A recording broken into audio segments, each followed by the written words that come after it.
Oops. We are ready. Ready? Turn my microphone on. Good morning, everybody. It's 9:03.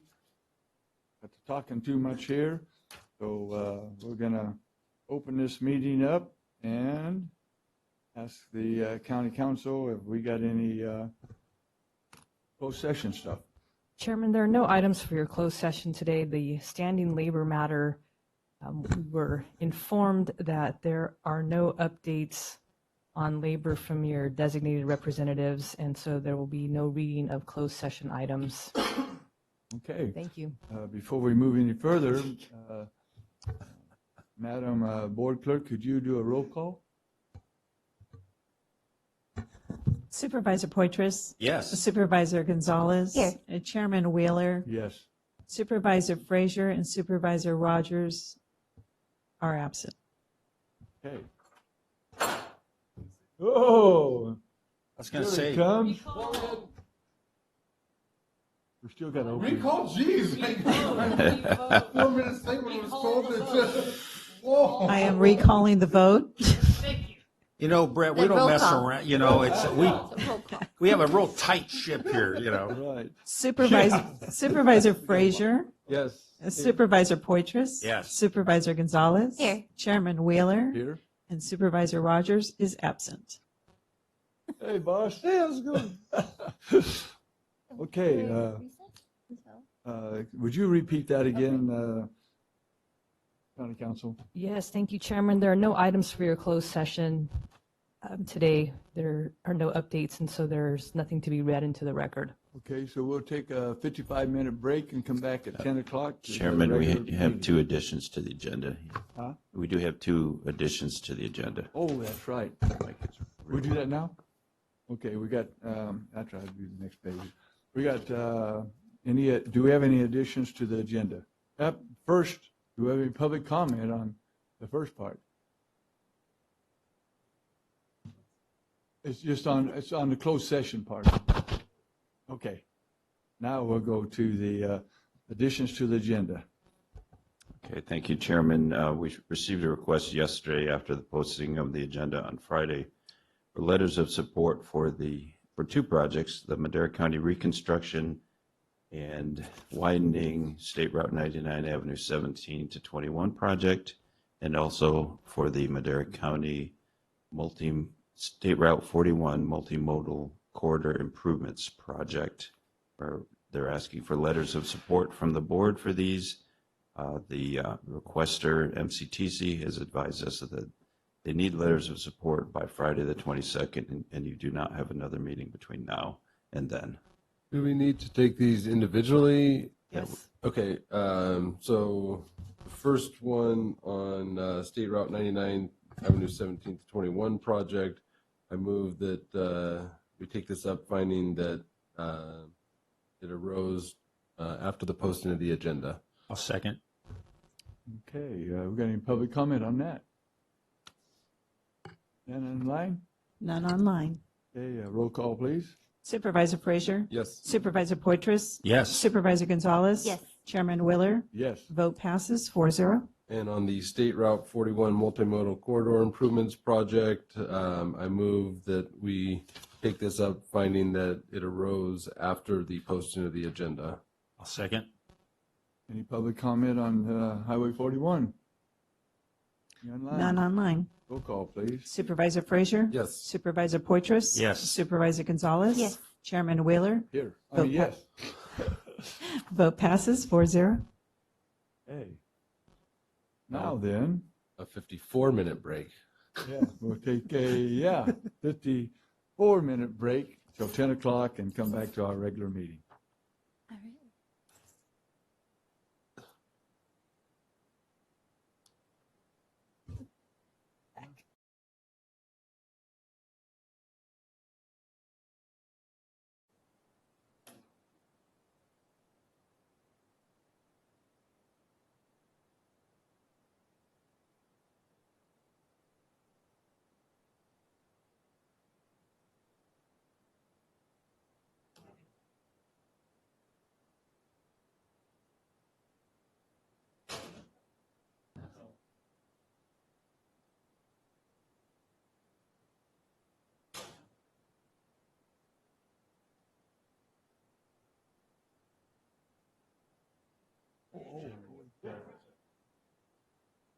Great.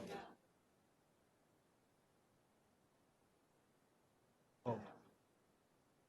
We got some good employees right now. We are ready. Seems to me too. No worries about it. Yeah. We are ready.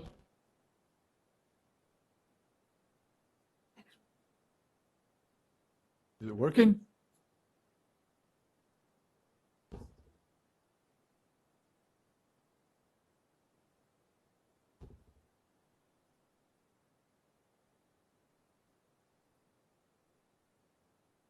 Working? Oh, great. Sorry, we're ready. Thank you. Well, welcome everyone. What is it? Today? The 19th, huh?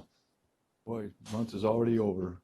And we got 4,400 of rain up in Ahwahnee yesterday or day before Saturday.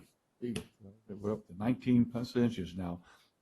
About half of what we usually get. So, first of all, is there anything to report out of closed session? Chairman, there was no closed session today, so there is no reportable action. Thank you very much.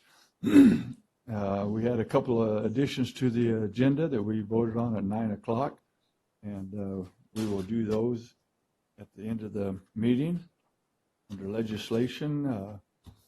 Then we will open and close this meeting in memory of anyone. I have one.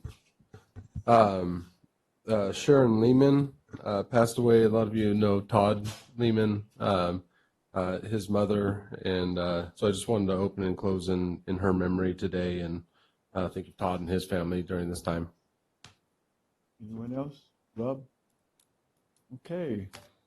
The invocation will be by Pastor Xavier Sanchez. And Roger, would you lead the flag salute? Thank you.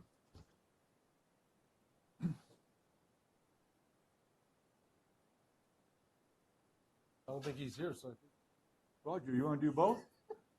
Let's do it right here. Thank you. Hey, I showed up and ready. You know, my grandfather always told me to be ready. You know, always. I know. Okay. I So, told you were too, so. okay. So we'll pray first and then the pledge. Okay. Our Heavenly Father, we thank you so much this morning that we celebrate life. And Lord, we're so thankful that this last week that as so many churches in this community celebrated Resurrection Day, we thank you for life. And we thank you for the springtime. We thank you for all of the things that you're doing. Lord, we pray for more rain. We pray that we will just continue to have enough resources to do the things that we're really qualified to do for in this valley. We thank you for the abundance. We ask you to bless this meeting as we gather together and do business for the county of Madera. We thank you for each one of these servants that so wonderfully give of their time and their effort to keep our community in the very, very best. Lord, we ask your blessing upon this meeting together, and we pray that in Jesus' name. Amen. Now then, ready? Salute.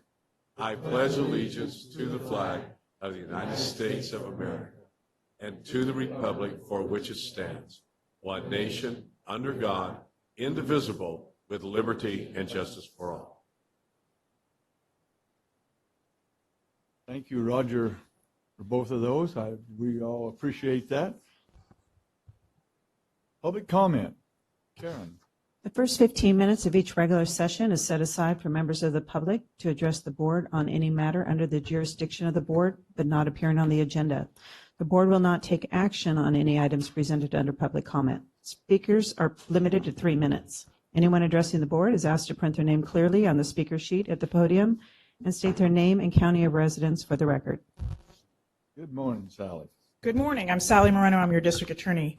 I'm here to talk to you today about an amazingly great thing that happened for justice in Madera County.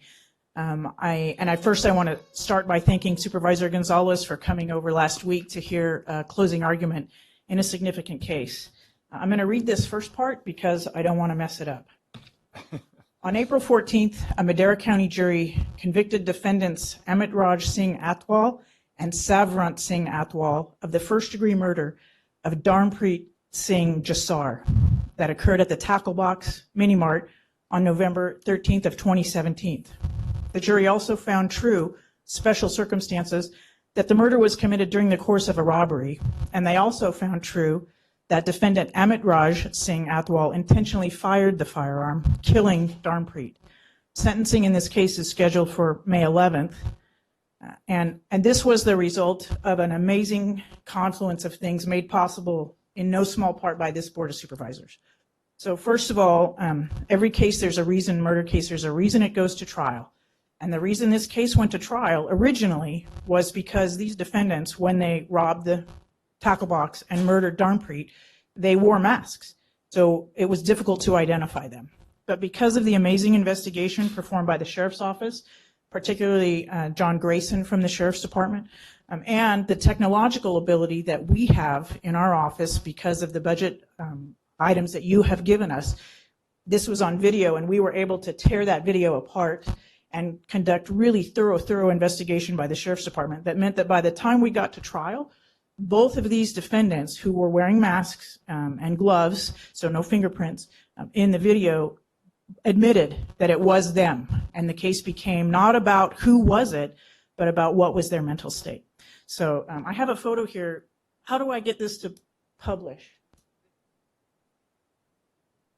Darnpreet. So the technology, my people know the technology really well. There it is. But and we hire good people and we let them do their job. This is Darnpreet Singh Jasar. He's a twin. His sister wasn't able to travel internationally to be here with us. His parents were both here for the trial, and it was very trying for them. And at the end, you know, I have that conversation I've had with a lot of next of kin, which is we got a great verdict, but his parents go home still without their son. There's no making up for that. He was here to go to college. He was working at the tackle box to pay for his tuition and the American dream, just like we'd all want our children to do. And it was an absolutely senseless murder. So again, I know Supervisor Gonzalez was there, and the rest of you sent your chiefs of staff. Thank you so much, and I hope you have a conversation with them about what it takes to pull together the law, the facts, the technology, to tear apart this video and show that jury what was going on in these two defendants' minds when they committed that murder. And again, I want to thank you. I've been the DA now for 3.5 years, and I feel like we've turned this department around, and it's headed in a great direction. We're having a class, a training class for our troops next week on conducting a paperless trial, and this trial was almost entirely paperless. That's a huge change in the last 3 years. So we go in with 2 devices, a laptop and a tablet, or 2 laptops, and we do the whole trial electronically. Everything is available. And the jury was able to view this video, including some of the technology we have, to zoom in the video and see what was of interest to them, not just what the lawyers were pointing at. So again, thank you for everything that you've done. And I want to invite each of you, including you, Supervisor Gonzalez, if you'd like to come back and see, make an appointment and come over to my office. We'd like to show you what we can do. We are now a provider of services and technology to the rest of the law enforcement agencies, not so much the sheriff, because he's got a lot of toys and whistles himself, but we help out the Chowchilla Police Department and the Madera Police Department with phone rips and technology, and that's how we build cases. Juries want to see the details. Juries want to know what's going on, and we have the ability to help them do that because of the trust and confidence you reposed in us. So again, I invite you, make an appointment, come see us, and let us show you what we're doing at the DA's office to make sure justice happens. Can I add to that? Supervisor Gonzalez Yeah. wants to say something. Yeah, real quick. I want to thank Sally and her staff. Her staff is incredibly talented, and I was so moved during those closing arguments. And I want to thank Victim Services too for the advocates that were there with the family, because they sat there with them through that ordeal. So thank you very much, Sally. And that's terribly hard. And I would be remiss if I stepped away without saying Rachel Cartier. She's the prosecutor who puts this together, and just an amazing asset. And for the record, I never hire people who aren't smarter than me and better than me. So everybody in the office is working very hard, and Me they too. are, every one of them, more amazing than the next. Right. Tracy. Hi, good morning. Tracy Kennedy, your treasurer tax collector. I have before you the latest stats, okay? These are the statistics I put together every year after collections. property tax collections are all done and in the books. Probably the most notable things are the number of walk-in transactions, 681 in the last 10 days. That's only 10 days. It's not, doesn't go all year. It's just the last 10 days. So I'm trying to illustrate how many people do walk in still and pay their taxes. 657 were posted at the window, and then the drop box, 568. So the beauty of the 568 is at the security booth or even at our office, we are able to redirect people. Since COVID, we've been doing this to either follow our yellow tape out of our office into the drop box on the wall, or the county clerk, Becky Martinez, lets us use her outside drop box by the waterfall. And she's here, thank you, which is wonderful. People love to go in there, drop their tax payment off, and hit it, right?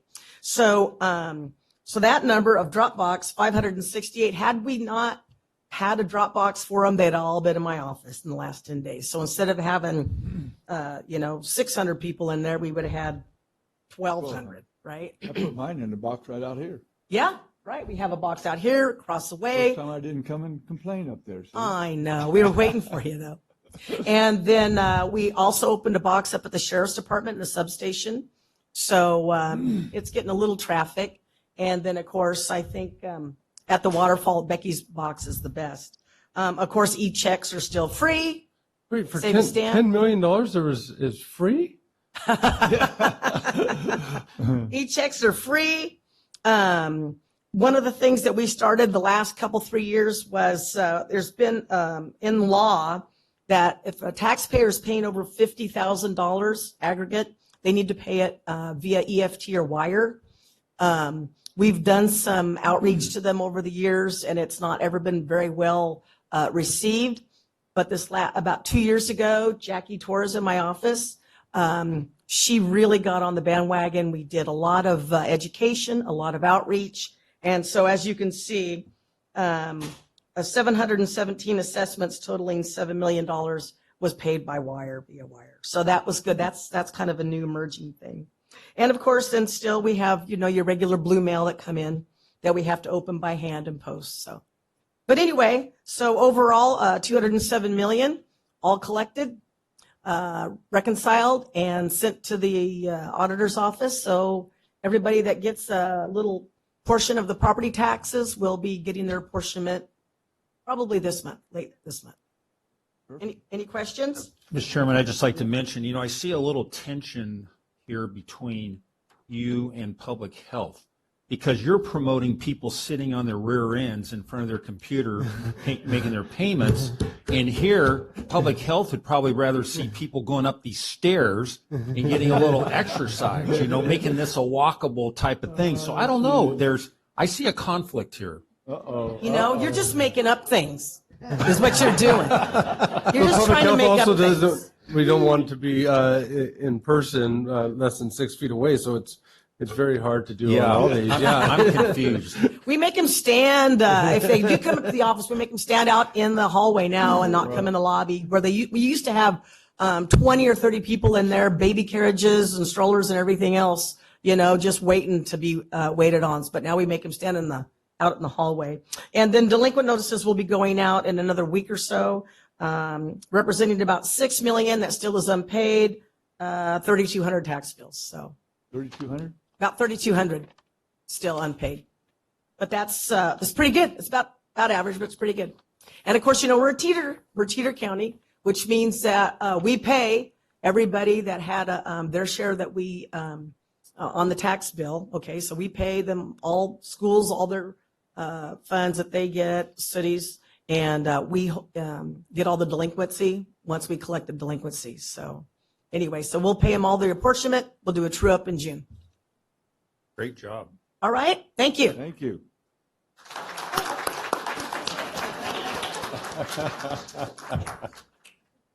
The happiest group of people to ever get their taxes collected.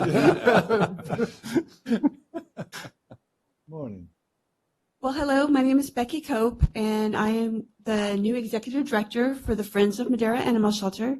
I just wanted to come down and take a moment to introduce myself. I'm the new face there, and I'm trying to be out in the community and make connections. I've lived in Madera County for over 20 years, out in the ranchos, and animals are my passion. So now that I have this time in my life, I want to devote it to helping the community with overpopulation of spaying and neutering, and anything I can do to help in Madera County. Great. Thank you. Welcome. Great out. Thank you.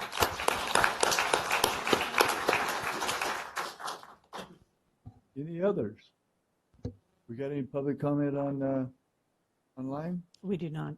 Okay. Thank you. Okay, consent calendar, item 5. Any questions from the board members? None, any from the public on our consent calendar? Any online? Okay, what's your Move to pleasure? approve. board? Second? First and second, roll call, please. Supervisor Frazier? Yes. Supervisor Poitras? Yes. Supervisor Gonzalez? Yes. Chairman Wheeler? Yes. Vote passes 5-0. Item 6. 4-0. 4-0, 1 absent. The tally. I'm on automatic pilot. I am so sorry. 4-0, 1 absent. Thank you. 6A, presentation of proclamation, National Volunteer Week. Good morning. Good morning.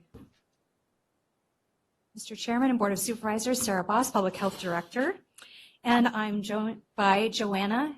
We are going to be honoring our resident champions. Many of them are monolingual Spanish, so Joanna's going to be interpreting for us with your indulgence, if that's okay? Yep.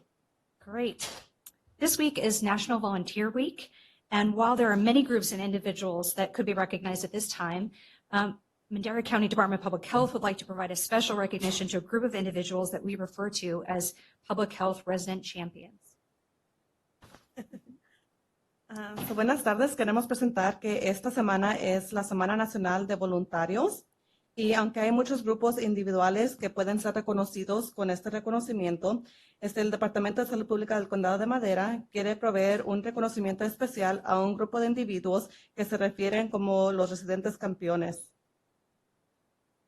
This is a group of 12 women that volunteer their time and help promote nutrition and physical activity in an effort to address some of the most prevalent issues in our community: diabetes, obesity, heart disease, and blood pressure.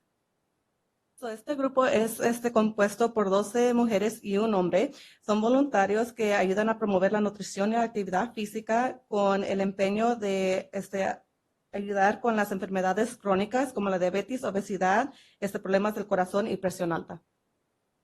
So the note said 12 women. There's actually 1 man. I'll note in English. Yeah. And we have a PowerPoint. I don't know how to get it go up there. David? There. There it is. There it Great. Okay. So this really represents our vision, mission, and values in the Department of Public Health. And I just want to highlight the mission, which is to lead, protect, and empower. And our Madera County resident champions are really doing that. They're leading and protecting and empowering in the community.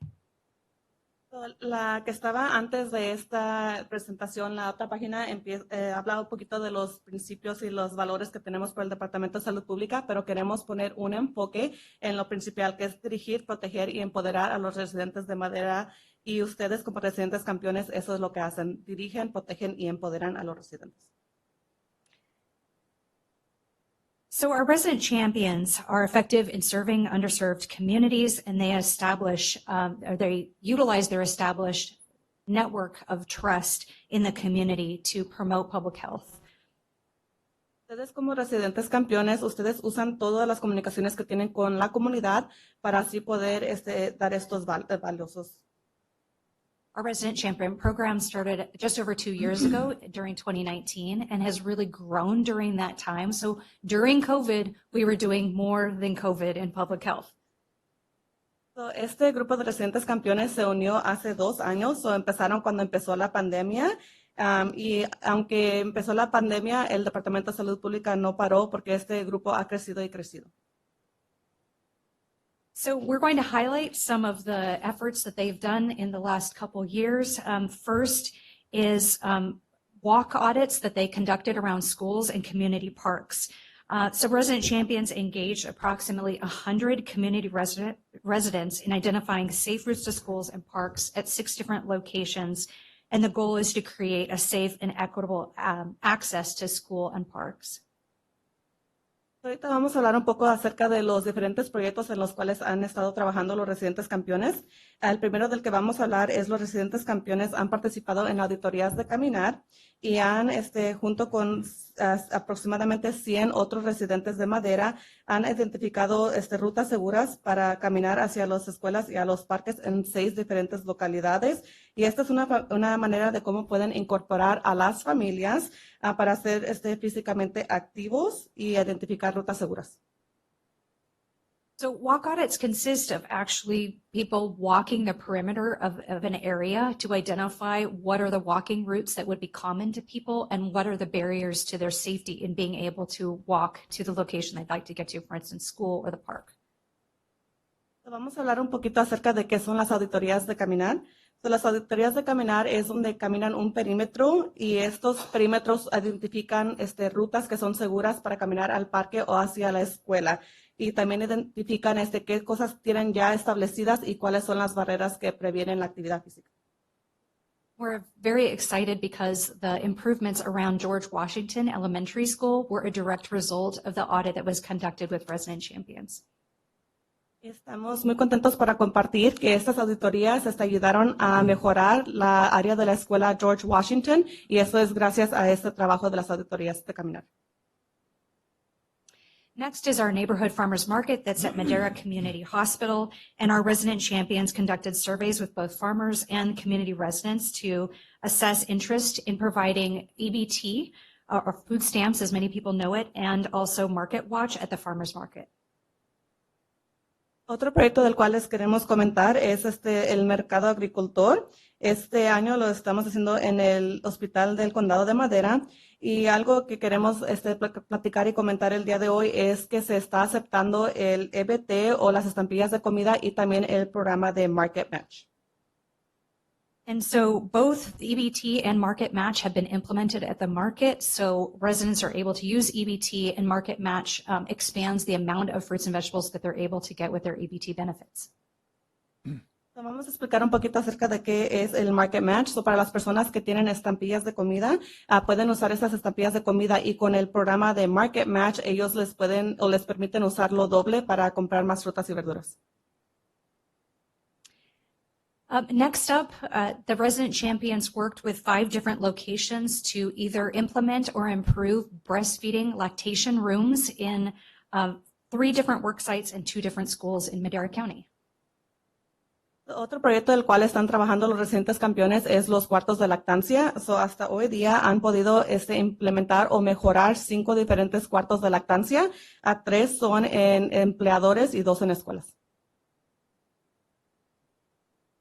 And finally, resident champions worked at 6 different elementary schools in Madera Unified School District to implement stencils on the ground that engage students in nutrition education, physical activity education, and other academic learning while being physically active. Y el último proyecto del cual vamos a hablar hoy es el programa de las plantillas, perdón. Con el programa de las plantillas pudimos ir a 6 diferentes escuelas, los residentes campeones, y ellos implementaron estas estampillas en los pisos de las áreas recreativas. Y con estas plantillas lo que están haciendo, están promoviendo la nutrición, la actividad física y también los académica. Oh, sorry, there's one more. They also worked at Matilda Torres High School along with Tree Fresno and Madera Unified School District to plant 44 new trees on that campus. Quiero pedir disculpas, había una más que se nos había olvidado y es el trabajo que han hecho los residentes campeones junto con la organización Tree Fresno y junto con esta organización pudieron plantar 44 árboles en la escuela High School Matilda Torres. So as you can see, our resident champions are really busy in the community in the last couple of years and making physical activity and nutrition, healthy fruits and vegetables more available to our community members. And we're so proud of the work they're doing. And so that's why we are dedicating our kind of honoring of National Volunteer Week to our resident champions. Thank you.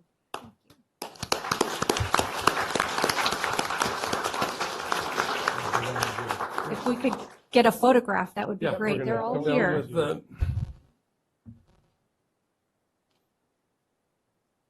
On down.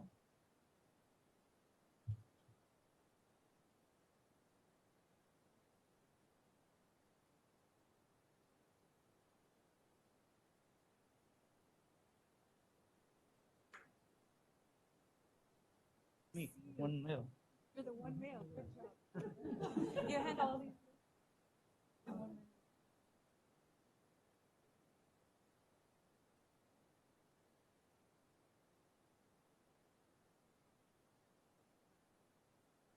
You're tall. Hi. Yes, nice to see you.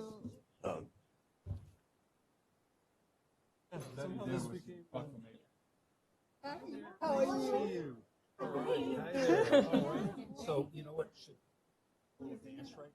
I know, you should. You did a really good job. Okay, guys, is everybody ready? You ready?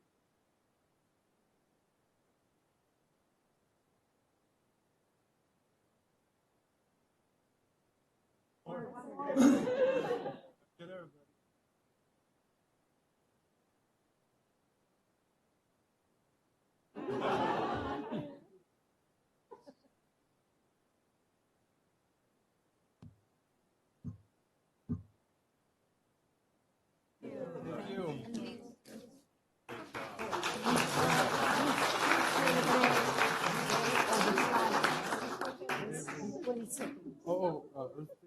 Yes, yes, yes.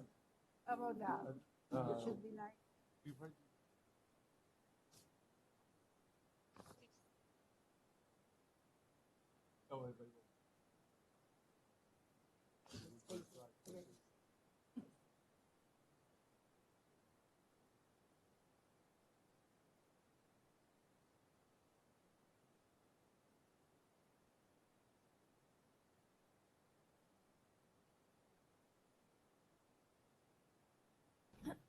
Item 6B. 6B, presentation of a proclamation naming April 2022 as Child Abuse Prevention and Awareness Month.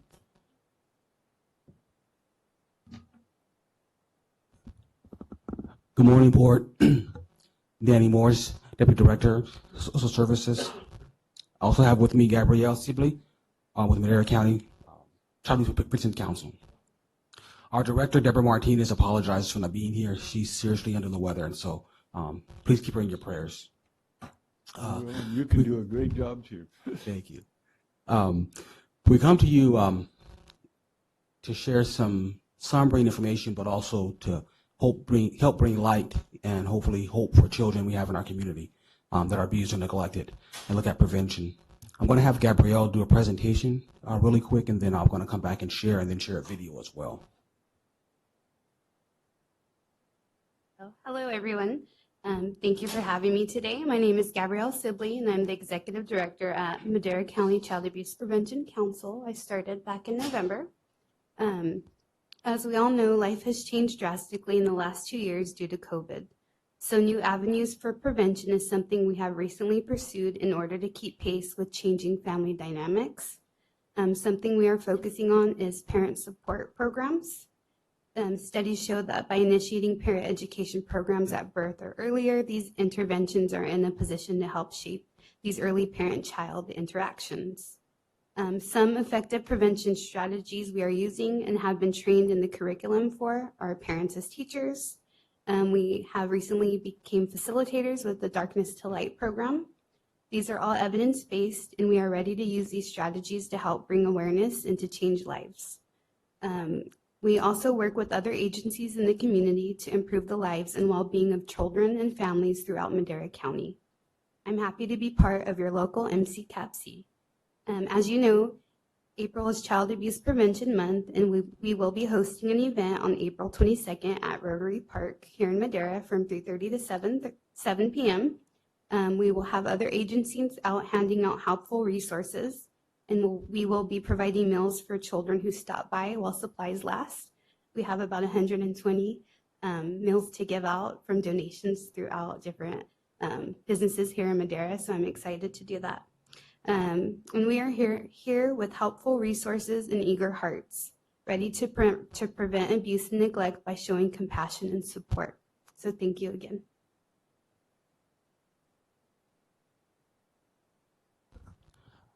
Last year, we had a 6% increase in abuse and neglect in Madera County. We had over 1,700 referrals that came to our department. Currently, we have about 438 children in our care, which is also a 6% increase. We're looking at ways to address that, and some of those were mentioned by Gabrielle, looking at prevention. We're trying to work upstream in providing supports to family, looking at how we can work with education, behavioral health, probation, and other agencies in our community to help address abuse and neglect of children. Using the ACEs, the Adverse Childhood Experiences assessment tool with parents so they can understand their experience as children and how it impacts their ability to parent. So looking at ways to address that. I'm going to share a video now with you. Before that, I want to make sure you're aware that on Friday at 10 a.m., we'll be doing the flag raising for child abuse prevention outside the government center. And if you can join us, please do so. And so, What time? at 10 a.m.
If you listen, I'll tell you my story.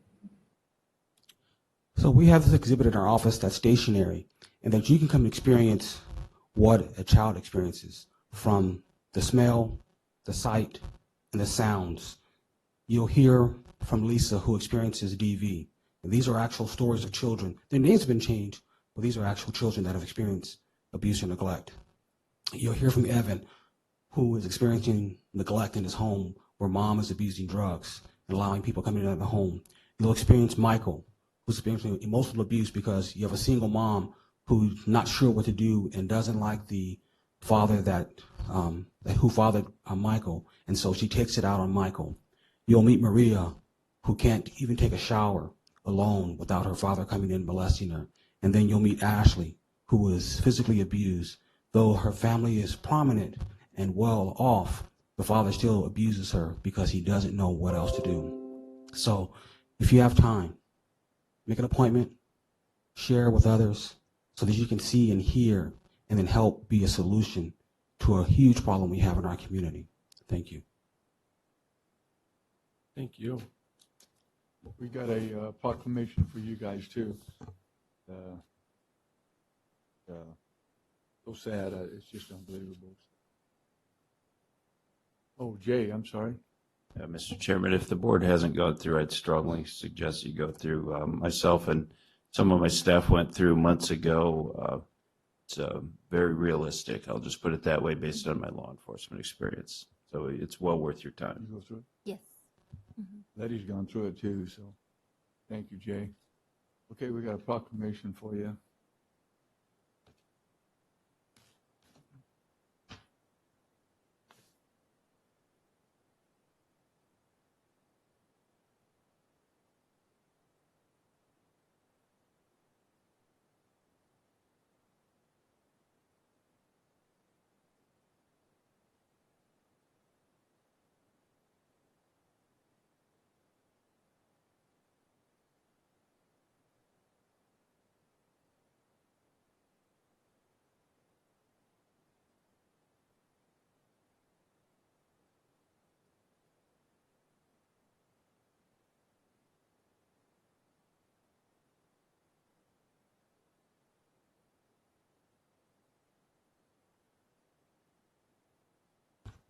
Yeah, I thank you.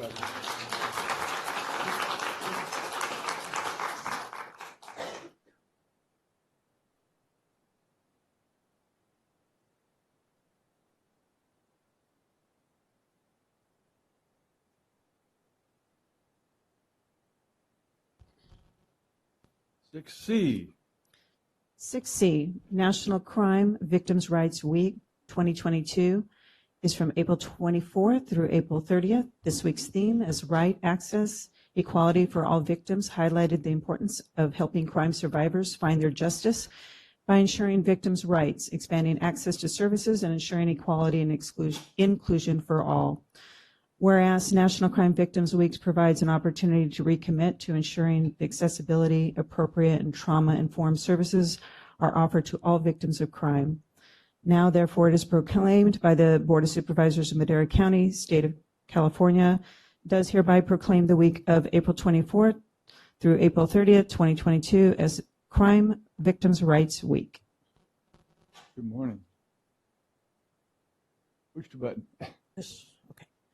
Good morning, Board of Supervisors. Maddie Mendez, Executive Director of Community Action Partnership. Accompanying me today are members of Victim Services for CAPMC, and we have information on the events that will happen this week. Earlier today, or during public comment, DA Sally Moreno shared a victim, and so appropriately today, of a victim of crime.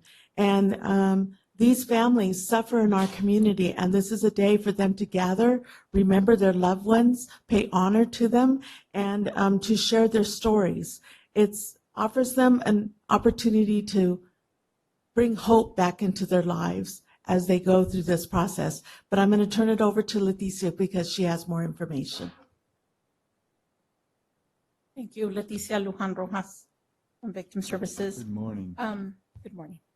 Well, I'd like to invite all of you to our events that will be happening next week.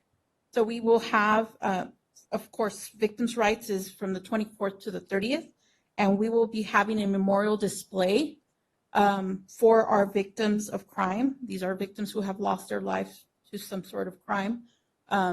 We have it every year. It's grown, unfortunately, it's grown each year. But we will be having it, the display twice this year. So once will be on the 24th from 2 to 5 p.m. And then again on the Sunday, the 27th from 5 to 8 p.m.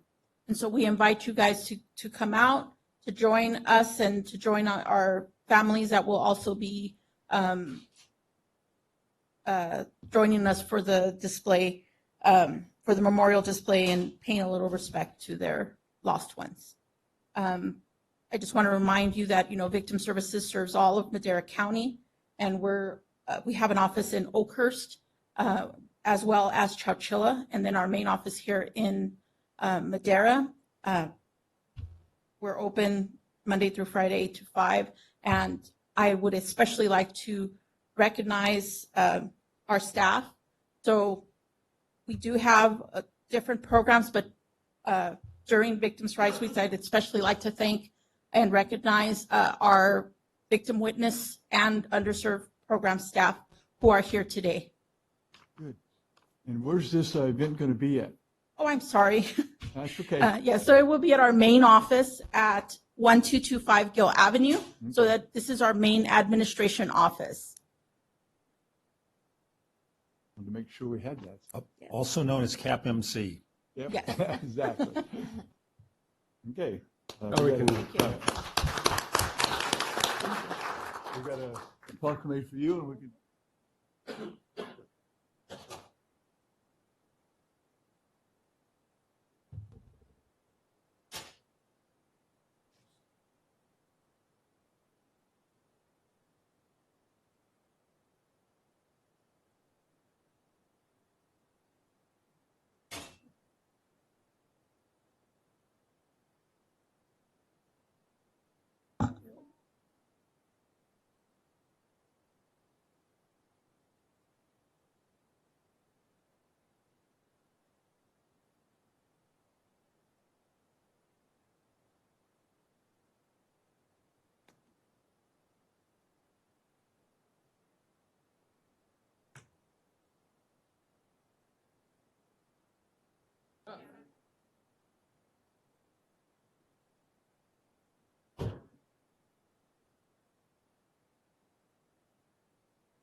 Public health is gone now. Item 6D. Presentation of a certificate recognizing the Madera Prayer Breakfast Committee. Very good. Thank you. And, you know, I think that the placement of this item in the agenda is very appropriate because we've just talked about Child Abuse Prevention and Awareness Month, as well as National Crime Victims' Rights Week. And treatment and support wouldn't be complete without prayer. And what we're here today is to recognize the Madera National Day of Prayer Committee. Got a little change there in some of the names, and so it's great having everybody here today. The committee members, I like to introduce them, and we have Pastor Roger Leach from Valley West Christian Center, and also representing the Madera Ministerial Association. We have Lois Leonard. Her day job is with the Madera EDC.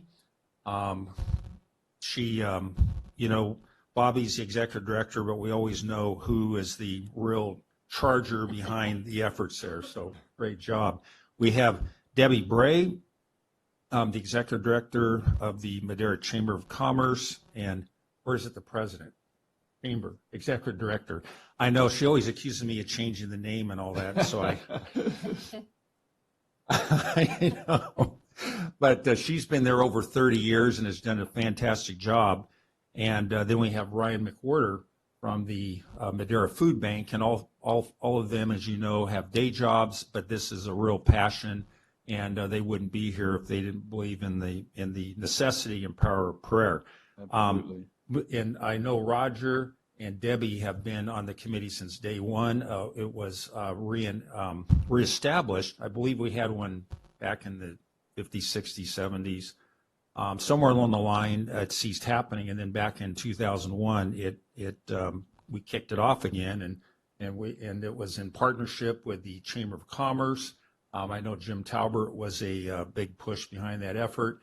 And our first, and that prayer breakfast occurred over in the Pan Am Center, and we had the grandson of Billy Graham as the speaker. Wow. And the reason is Billy Graham had a crusade in Fresno in October of 2001, and so we had the team, and it just so happened his grandson was there, and it was 2 weeks after 9/11. So the timing and everything was just unbelievable, and I think it brought a lot of comfort. And I know our mayor at the time, Sam Armentrout, he went there kicking and screaming. He did not want to participate, and by the end of the prayer breakfast, he was in tears. So it really had a tremendous impact.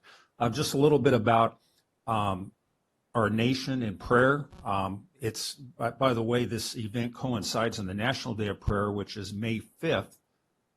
It was it was selected as the day, National Day of Prayer, by President Truman in 1952.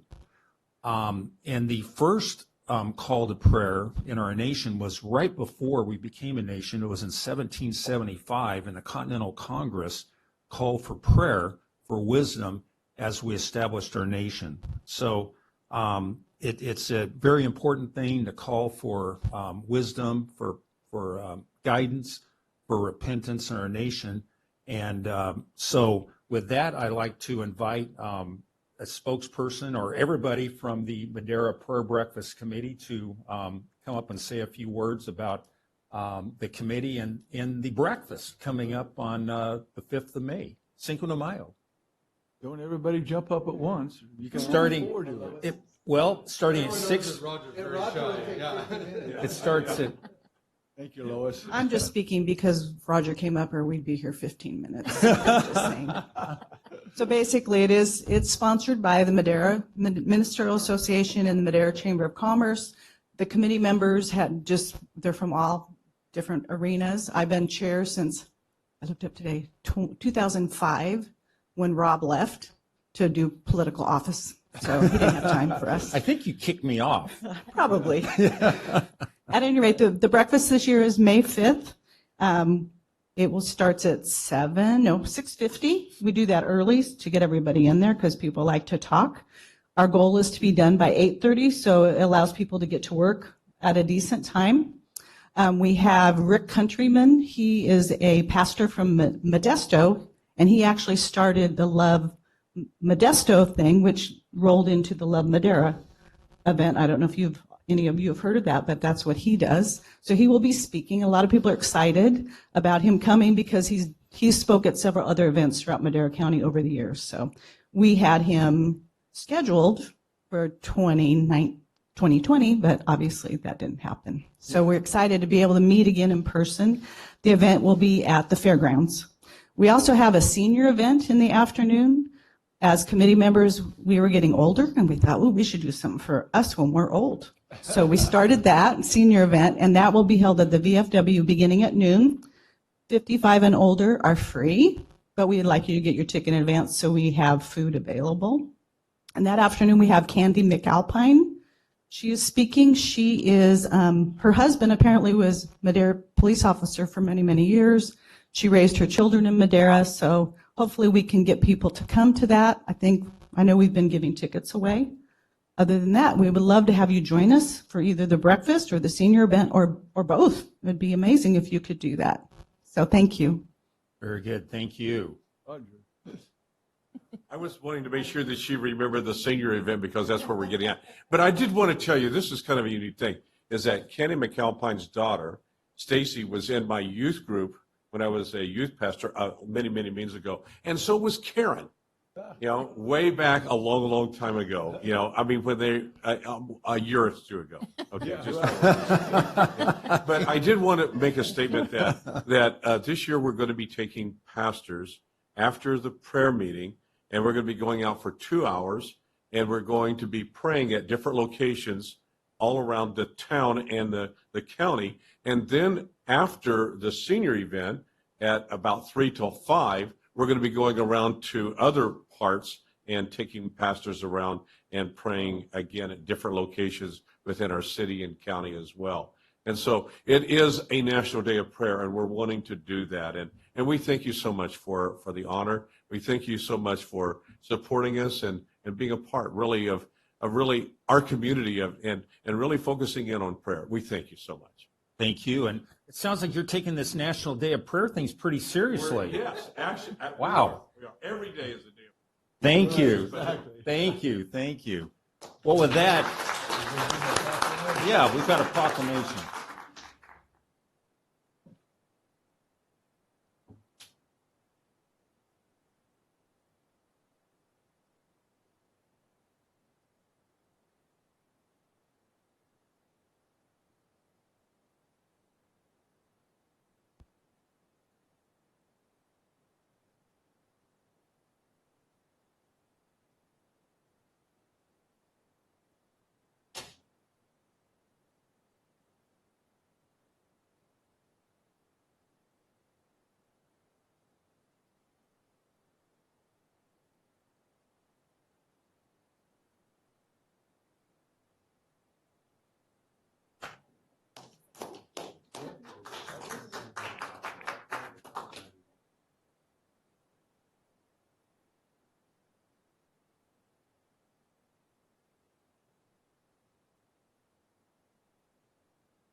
Yeah.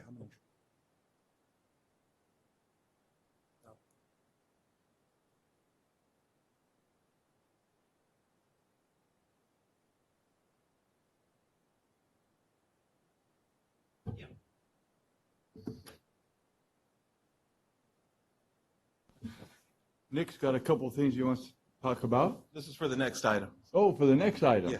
Oh, okay. This is E.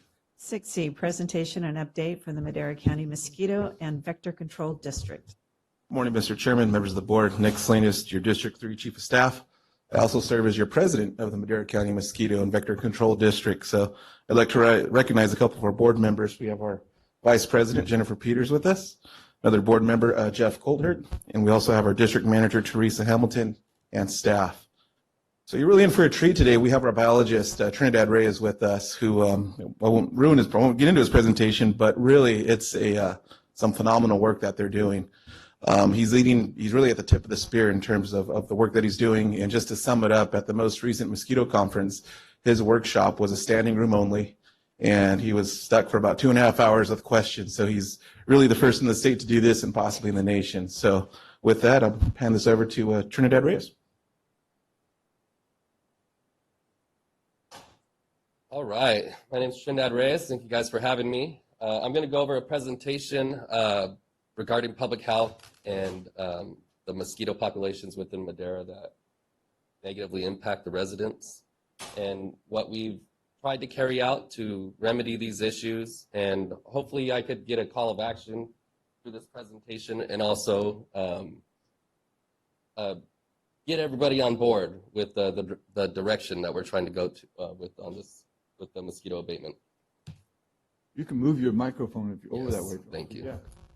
So for whoever doesn't really know how the districts are aligned within Madera County is 2,000 square miles, more than 2,000 square miles, and the Madera County mosquito abatement consists of 700 square miles of those districts. Every district is represented within our service area. Only District 5 is partially represented within our service area. We break up the 700 square miles within zones, and it takes quite a bit of manpower to try to address the problems that come out of the agricultural settings within these zones. The goals of the Madera County mosquito abatement is public awareness is a major goal for us. We try to educate the public and inform them on the mosquito life cycles and why their neighborhoods have infestations that persist and can't really be taken care of with just spraying. We try to identify public nuisances as defined in the California Department of Public Health and Safety codes regarding mosquitoes. Those definitions are any property excluding water that has been artificially altered from its natural conditions so that it now supports the development, attraction, or harborage of vectors. The presence of vectors in their developmental stages on a property is prima facie or on-face evidence that the property is a public nuisance. Any water that is breeding place for vectors, the presence of vectors in their developmental stages in the water is prima facie evidence that the water is a public nuisance. And any activity that supports the development, attraction, or harborage of vectors, or that facilitate the introduction or spread of vectors, which is pretty broad. Once we identify public nuisances, we try to develop and implement integrated vector management programs upon those public nuisances. The public IVM is essentially an integrated pest management program centered around vectors or any type of creature that'll transmit diseases. Areas that require us to implement integrated vector management programs are agricultural businesses as well as non-ag businesses. A big one for us is city infrastructure, natural sources, of course, and homeowner related sources. Some sources or issues that we have with sources within agriculture is flood irrigation. That takes quite a bit of effort to treat large areas that get flooded with water. But poor land management is a big issue with regards to creating the mosquito that spreads West Nile and St. Louis encephalitis, as well as poor upkeep of water delivery systems as drip lines. City infrastructure consists of holding ponds, street gutters, drainage inlets, and infrastructure. Public utility infrastructure, which I'll give you guys a little bit of background regarding the public utility infrastructure later in this presentation. Cemeteries, sewer treatment plants, natural sources can be rivers, creeks, natural ponds. Homeowner-related issues can be created by potted plants, pet bowls, ornamental ponds, kiddie pools, lawn drains, and swimming pools. Swimming pools is an issue for us, but we have a program to take care of those. What's highlighted in red is public utility infrastructure and lawn drains. Those take quite a bit of effort to try to remedy those issues. They just can't be easily taken care of just through our abatement powers. We really have to work with so many different entities to take care of those issues. Virtually every one of these sources is represented within each one of these districts. So why is mosquito control a public issue, a public health issue? Madera County has at least 11 different species of mosquitoes. 2 species are of highest priority to deal with within Madera. We have the Culex species and we have the Aedes species. Under Culex, we have Culex tarsalis, and then we have Culex quinque fasciatus. These 2 are the main vectors for West Nile and St. Louis encephalitis, and they're also the commonly occurring mosquito here in Madera. Aedes aegypti is an invasive species that comes from sub-Saharan Africa. That mosquito infests pretty much every residential area within Madera. Now, like I said, Culex are the main vectors of West Nile and St. Louis encephalitis. Very little interagency relationship is required to manage these Culex breeding sources. Dairies and orchards provide the main breeding sources for these mosquitoes, and the orchards and dairies provide a major issue because they not only breed the mosquitoes that transmit West Nile and St. Louis encephalitis, but the birds are the main carriers of West Nile and St. Louis encephalitis. So if birds are roosting next to the source of the mosquitoes, there's going to be a natural transmission of the disease. Aedes aegypti, they have many transmissible viruses. They're capable of transmitting over 50 viruses, and many of them are hemorrhagic viruses. Some of the viruses people might have heard of is yellow fever, dengue, and Zika virus. Madera residents have a naive immune system to these viruses, meaning that if they were to contract them, if we did have an outbreak here, that this mosquito could spread, people would have a very hard time dealing with these type of viruses. Luckily, these viruses are not present in the Central Valley, but regardless of that last fact, it doesn't mean that we should be laxed in trying to reduce the sources that breed this mosquito. They're a major nuisance, for one, but field studies have been carried out by the military back in the 50s on specifically Aedes aegypti to determine how effective they would be as an entomological warfare tool. There's 2 studies that were conducted. One's called Operation Big Buzz, one's called Operation Dropkick. Operation Big Buzz was a study carried out in 1955 in Georgia with regards to Aedes aegypti that focused on mosquito dispersal techniques and explored how they could combat enemy troops with this mosquito. Operation Dropkick was carried out in 1956, where mosquitoes were dispersed around residential areas, and the study focused on how to disperse this mosquito as well as what type of impact it would be on the dispersal area. In 1981, William H. Rose carried out a study and wrote a paper called an Evaluation of Entomological Warfare as a Potential Danger to the United States and European NATO Nations that focused on these 2 studies. And the conclusion with regards to these studies was when an entomological warfare attack on a city is suspected, or when a large population of mosquitoes or other insects unexpectedly appears in an abnormal way, reaction must be swift. Insecticide spray operations should be initiated as soon as possible. At the same time, the general population must be warned by radio, television, and newspaper. If the insects are mosquitoes, the warning should include advice to stay indoors and to keep unscreened doors, windows, and closed at all times possible. And whoever must venture outside should be protected as much as possible. Now, we don't think that some sort of attack is going to happen, but in light of those studies, it essentially lets us kind of be aware that we have half of a biological hazard within the streets of Madera. So we would like to try to take as many preemptive measures as possible to remedy these issues and these sources that breed these mosquitoes. Aedes aegypti, like I said, infests most of Madera already. Aedes aegypti is a container breeding mosquito, meaning that it will breed within containers, which is most of the time around residential areas. Predominantly infest Madera residential areas, actively feeding on the residents, and the city of Madera's infrastructure provides perfect harborage for Aedes aegypti and is ideal for the spread of its infestation. It's one of the major reasons why we just can't simply take care of the mosquito, because there's so many sources built into the infrastructure of the city that allows them to thrive. Aedes aegypti sources cannot simply be treated and must be reduced. A treatment effort wouldn't be cost effective, and it wouldn't even be feasible if we tried. We're focusing on source reduction as the number one key to take care of this issue. Aedes aegypti source reduction, though, with these type of sources requires heavy amounts of interagency relationship from Madera's local governing agencies and authorities to address breeding sources. We could be from public works, city planners, city engineers, public utilities, the cemetery districts, school districts, and state agencies like the CDPH and DPR, who we try to work with and try to get on board with taking care of these issues. Now, there's two major sources that we're trying to address that need heavy amount of local government participation to address these issues. Without the participation within the local government, we'd have to rely heavily on our abatement powers, which is a $1,000 a day civil fine, which we'd prefer not to.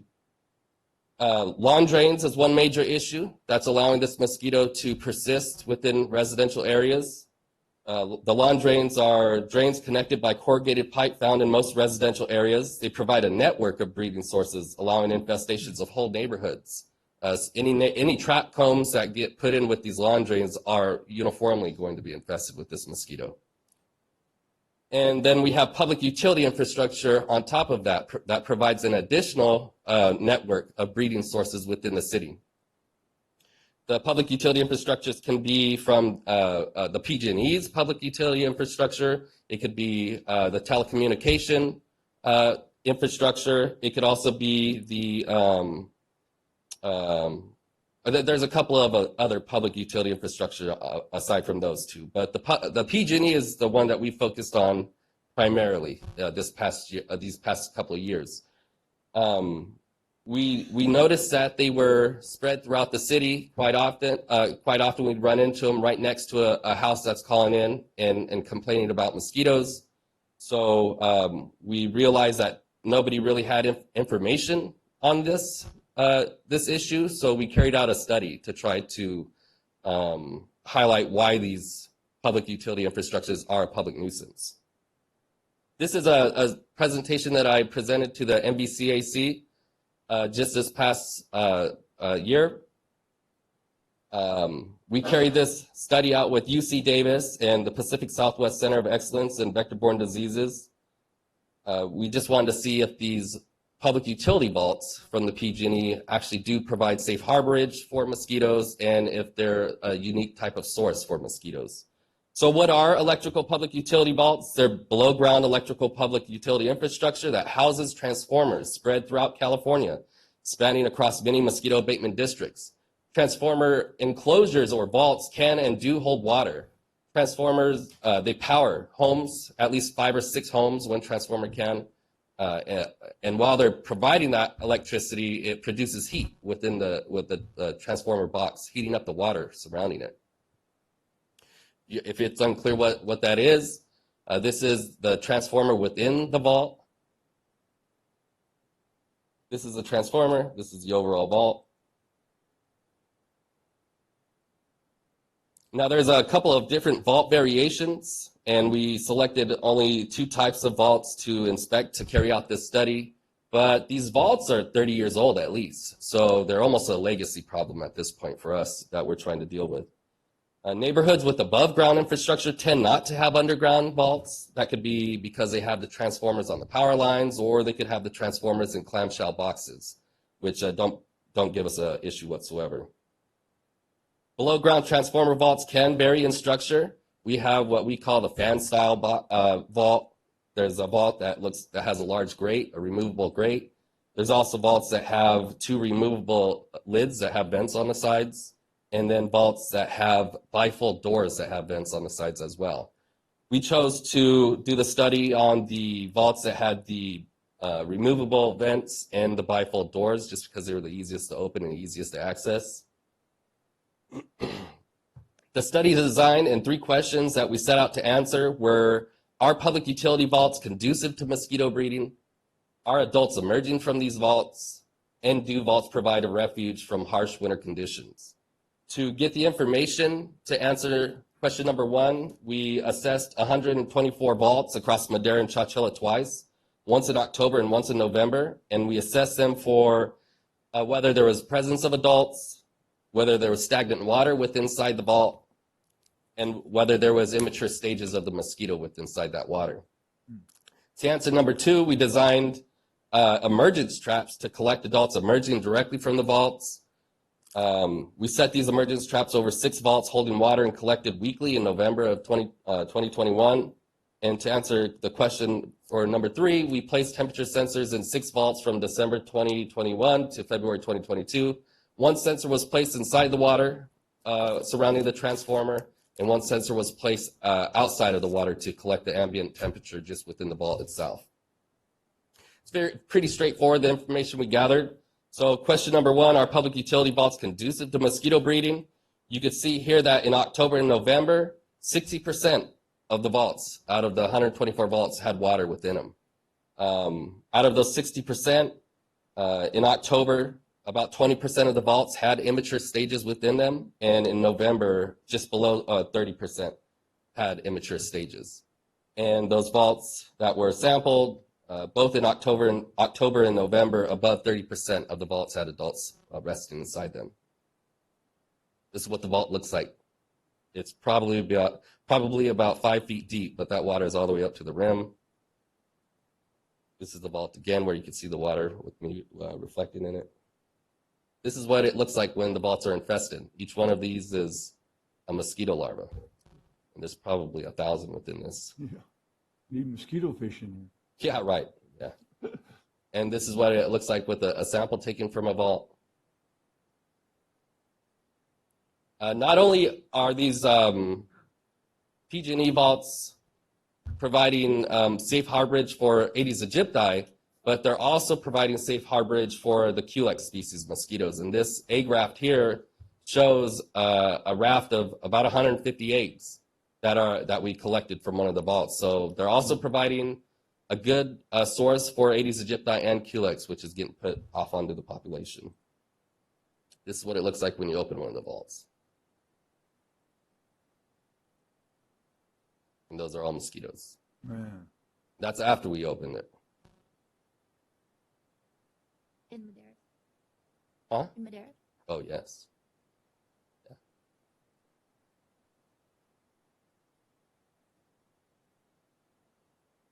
So, obviously they are conducive to mosquito breeding. To answer number 2, are these adults emerging, though, from the vault vents? This is pretty straightforward. You have here in dark blue, light blue, representing Aedes aegypti, the male and female, and in dark green and lighter green, you have Culex quinque fasciatus, the female and male. We collected November 10th, November 17th, and November 29th. Each one of these collections collected both species emerging from the vault vents. It looks like on the 17th and the 29th that the numbers drop off, but they're not really dropping off. The trap glue just lost its adhesiveness, so it just wasn't capturing the mosquitoes as well. But when we would open up the trap, there'd still be a lot of mosquitoes swarming within it. But on average, we would collect 35 Aedes aegypti and about 25 Culex quinque fasciatus just within week 10. So yes, of course, these adults are emerging from the vaults. This is Andrea building the frames for the emergence traps out of PVC pipe. This is what the traps look like after we've framed them up and put some paper on the underbelly of it to adhere the glue to. This is what the traps look like as they sat outside on top of the vault vents. This is an aegypti caught on the trap. All right. Now, so clearly they are emerging from these vaults. To answer, so we'll go to question number 3. Do vaults provide a refuge from harsh winter conditions? This is probably the most interesting portion of the data that we collected. It kind of looks convoluted, but I'll break down the lines within this graph.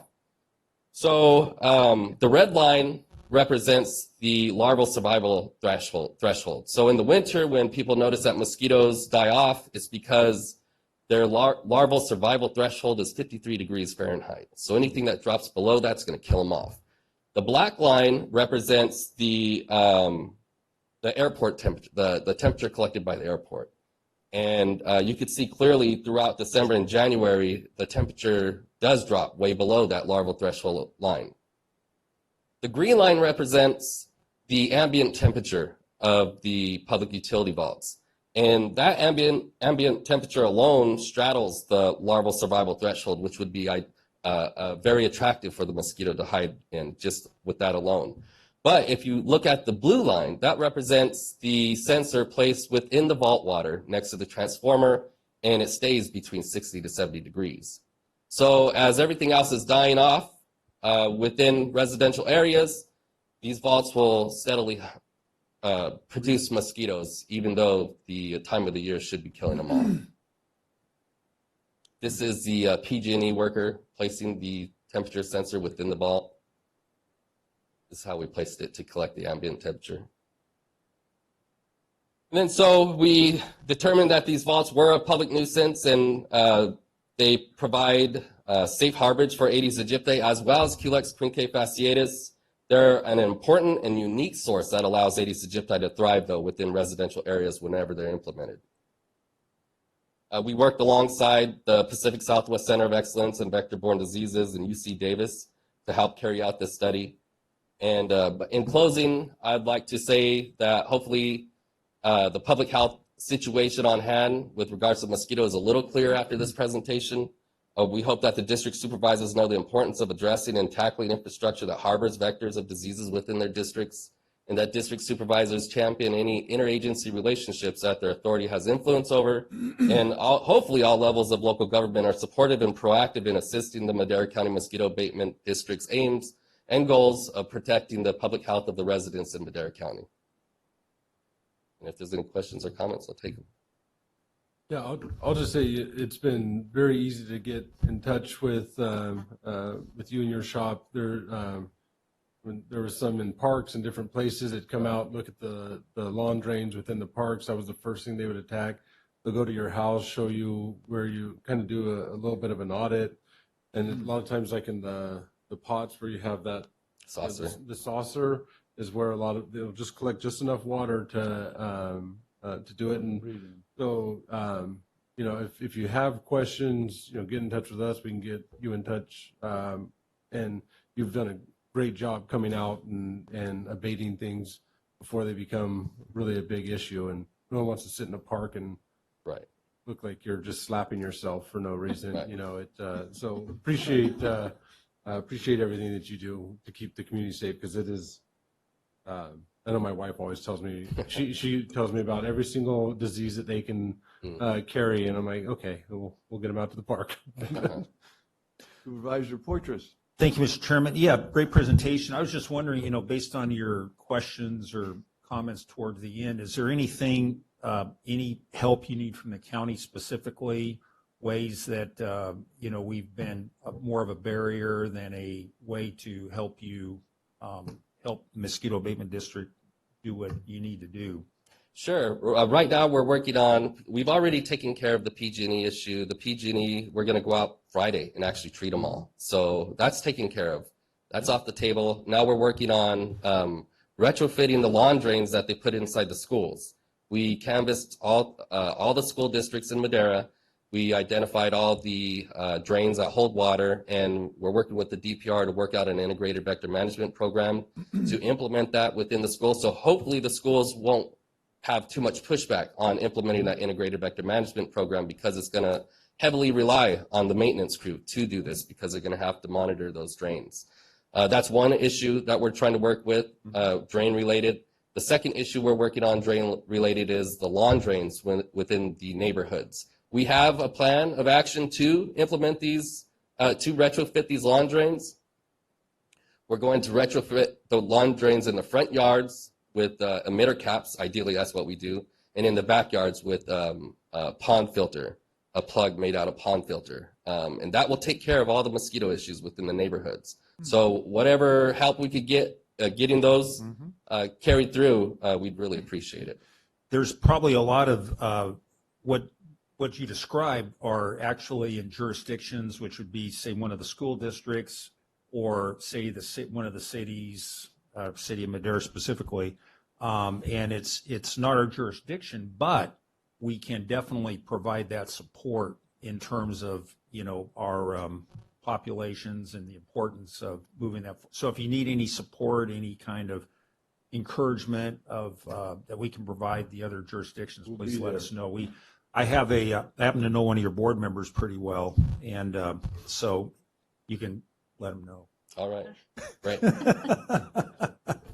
Supervisor Gonzalez. Yes, thank you.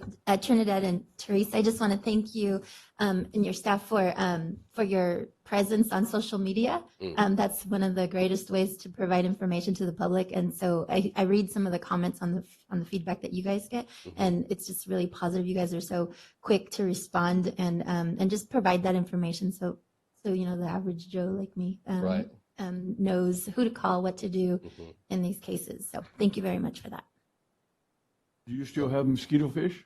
Yes, we do. Yes, sir. Sit and wait for everybody to pick them up. Okay, I'll have to make another appointment. Haven't had any for a while. All right, sounds good. And everything dried up last year from the drought, so now it's got water. Nick, you have something you want to say? Yeah, just one comment. Working with PG&E, that wasn't an easy task. It was a really heavy lift. Number one, to allow them to even open up the vaults, and then two, to have staff on site. Three, to add some kind of chemical that they don't know what it's going to do to their products. So hats off to Trinidad and providing those data sheets and just, you know, going through those meetings with them. They were long, they were a little heated sometimes, but at the end of the day, we got it done, which is what really, you know, just makes our district that much more successful, and why people were literally crowding him at the conference, because no one in the state has done it. And so that's a really, really huge accomplishment on behalf of him and Teresa. So I just want to really publicly thank them both. Thank you. We got a plaque for you, Trinidad. It says Certificate of Recognition to Trinidad of the Madera County Mosquito and Vector Control Districts in recognition of your dedication and commitment to serving our community throughout Madera County. We wish you many years of continued success. Your presentation was great, so we got this here for you.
Get in here.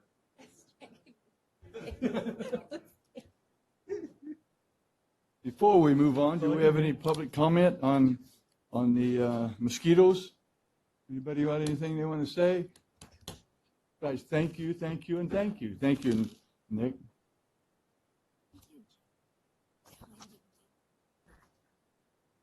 Oh. Oh, okay. That's 6I. We're going to jump to 6I. 6I. Human Resources Department.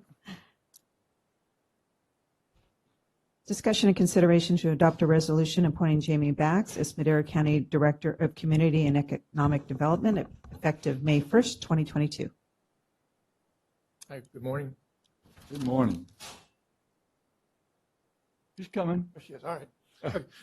This item proposes to appoint. Name first. I'm sorry. Got to have it on record. You know. I'm Bill Ward with Madera County Human Resources. This item proposes to appoint Jamie Bax as Madera County's Director of Community and Economic Development effective May 1st of 2022. Ms. Bax has a bachelor's degree in geography from Fresno State, and she has been about over 20 years in planning. She has been a planner 1, 2, and 3, senior planner, and deputy director of community and economic development for Marietta County. Thank you. Got something you want to say? Oh, no. Thank you, Mr. Ward. Jamie Bax, Deputy Director, Community and Economic Development with the Planning Division. Thank you, Mr. Chairman and members of the board. Just a quick statement. It's an honor for me to receive this appointment. I greatly appreciate all of your help and assistance and support over the years. I also want to thank CAO Mr. Varney, Regina, Matt Treber, Chief of Development Services, all of the staff, Deb Mahler, Dexter Marr, all of my coworkers and teammates who have supported me. I also would like to thank my parents who are here in attendance. They came from out of town. They're helping watch my daughter. And Sophie, who's on spring break this week, so she decided to join us. She did school. My husband Gilbert, who is working today, he wasn't able to miss that, and his family as well. The Vega family have been a big supporter of mine over the years. I wouldn't be able to do all I do with Sophie without my in-laws as well. So as Mr. Ward said, I began here as a planner 1. I was actually in my senior year at Fresno State in the geography department. I saw a flyer hanging on the wall for the planner 1 position. I think I applied on the last day. And then I ended up getting hired, and I was told you're going to be working on subdivision maps. And after the years and years, we're now recording all kinds of subdivision maps on the board's agendas. So I look forward to continuing to serve the community, and I appreciate everyone's support over the years. Thank you. Thank you. You can't leave yet. Hey, you can't leave yet. We haven't made the motion yet. Supervisor Gonzalez. Thank you, Mr. Chairman. I couldn't be more excited to make the motion to appoint Jamie Bax and taking it from them. It's really exciting to see someone come up from the ranks, and we've got a lot of similarities coming from an immigrant family. It's really refreshing, and I just commend you. And I know there's a lot of little girls like Sophie who are watching, or who will be watching, or who will learn that that these places and spaces are made for women as well. So congratulations. Thank Yeah, you. And you are a prime example. You came up the ranks too as a chief of staff many years before she ran for supervisor. So Supervisor Frazier. Yeah, so part of it, I'll second Letty's motion, but if we could find out whoever hung that flyer at Fresno State, they should get a certificate of recognition for finding true talent. And Jamie, watching you deal with the public, deal with interdepartment, just everything. I've never had, it's only been positive. Even when you've told somebody no, they said, well, she told me in a good way. I get, you're a great representative of Madera County and moving us forward. Very proud of watching you grow through this process. You were here before I was, but I am very excited to second Letty's motion. Yeah. Thank you so much for all you've done. Even like yesterday, late in the afternoon, I sent her a text about some complaints up there. And she texted me back in like 30, 45 minutes that I already talked to her. And she does that all the time. And I hate to keep piling it on Matt, her boss, but because he's overwhelmed too. So I always go to Jamie. And then we also, Brett and I both got a text from your former boss, Norm Allender, saying, "You made the right move." I respected Norm when he was here for all the stuff he did. Putting that team together we have, Jared, Matt, you, and all the rest of them up there, just unbelievable. So thank you so much. Well deserved, and ready to move our county up a little bit higher up the steps. Yeah, it's funny, we get all these different things coming in, and sometimes Jamie will give me an update on something that I forgot that I'd even asked her about. It's just she's constantly on it. It's just great. Okay. Mr. Chairman, I'd just like to say, Oh, I'm sorry. this is no, I didn't have my name up there, so I'm just jumping in here. I just But looked to see. The Fraser method. the Fraser method. Just like to remind everybody, it's not like we're going to be seeing anything different because she's already been doing the job, for a long, long time. So this is just a formal recognition and giving her the position that she deserves. So it's And been so doing. yeah. Thank you. Okay, any public comment on this? Hey, whoopee, whoopee. Thank you so much. Thank you. Well, let's vote. Oh, we got a vote. We got a motion? I move. Yeah, she already did. I move to adopt the resolution appointing Jamie Bags as Madera County's Director of Community Economic Development. Second. Any public comment? Roll call, please. Supervisor Gonzalez? Yes. Supervisor Frazier? Yes. Supervisor Poitras? Yes. Chairman Wheeler? Absolutely, yes. Vote passes 4-0. Thank you. You parents did great. Okay. Back on schedule, 6F. 6F, discussion and consideration of approval of a request for fee waiver by the Bass Lake Chamber to waive the Bass Lake Pollution Control registration fees for boats for the 2022 annual events. Shouldn't she be presenting this? I'm just I'm gonna pinch hit on this one a little bit. Matt Traber, Chief of Development Services. So this actually, I'm very excited to be here because many of these events haven't taken place since the last time we had this item at the board on April 2nd, 2019. So we are here today. The board did grant the waiver back in 2019 for these events. We did consult with the sheriff's office, and there is they don't see any impacts on the public safety side by the waiver of these. So I would call out the board letter does identify the two findings in order to grant the fee waiver in accordance with Chapter 8.03020 of the County Code. Available for any questions. It's really, really important, and we've been given this action for 10 years now. So, and I like bringing it all together at one time instead of we used to do them individually. So thank you, and any public comment on this? Any comments from the board? Move to approve. Second. Any more comment from the public? Seeing none, roll call, please. Supervisor Frazier? Yes. Supervisor Gonzalez? Yes. Supervisor Poitras? Yes. Chairman Wheeler? Yes. Vote passes 4-0. Thank you, team. 6G. 6G, tenant improvements on public health buildings A and B, as listed on the agenda. Got a little flyer. Good morning, Chairman, members of the board. Anthony Loza, County Administration, General Services. I have with me Jorge Mendoza, also from General Services. And the item that we have before your board this morning is a request for approval for two agreements with Polynesian Architects for two different capital project improvements for the Department of Public Health. So I'll go ahead and get started. All right.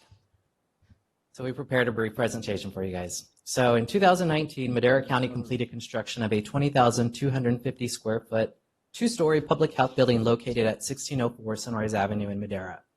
On November 2nd, 2021, your board approved the release of requests for qualifications for architectural and engineering services for tenant improvements to the existing public health building A and to construct a new community wellness center. On January 12th, 2022, RFP 2022-02 for architectural and engineering services for the Madera County Public Health New Community Wellness Center and Building A tenant improvements project was released. The county received 5 proposals as follows: IBI Group, PBK, CH&D Architects, Polynesian Architects, and SGPA Architecture and Planning. The selection committee ranked Polynesian Architects as the highest ranked firm. And now Jorge is going to go over the proposed projects for you. Thank you. Good morning, board. So building A, as defined in the proposal, is basically the tenant improvements for the existing public health building. The Paul Allegiance fee is $285. It includes bridging documents. It's for the intended, the project will be a design build delivery method. Building B project, which is a new community wellness center, is a fee by Paul Allegiance of $1,714,263,000. This is for architectural and engineering services, and it will be a design bid build project delivery. Something to highlight here for architectural services, typical fee ranges anywhere between 8 to 15% of expected construction cost, depending on the complexity of the project. So, Building A, these are just some of the highlights of what the Public Health Department wants to do with their existing. And really, it's because of the need for lab space. I think it was a direct result of COVID-19. When they moved in 2019 to their space, it was a new, way better lab than what they used to have. However, when the pandemic hit, they realized that that lab space was way, way small. So the lab expansion, it will expand the pharmacy, increase lab capacity. It will install lab tech office expansion, create a biohazard room. And the clinic expansion, it's basically, it's a need because of the lab expansion. Currently, clinic services are located on the west side of Building A. These will be shifted to the east side of Building A. So it's a matter of relocating exam rooms, increase clinic and office spaces.